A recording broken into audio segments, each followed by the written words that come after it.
In this recipe, we're looking at delicious Indian-style roast vegetables.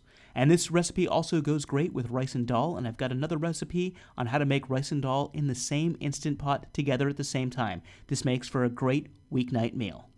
The first step is to prep our veggies. In this recipe, I'm using cauliflower, carrot, onion, jalapeno, and bell peppers.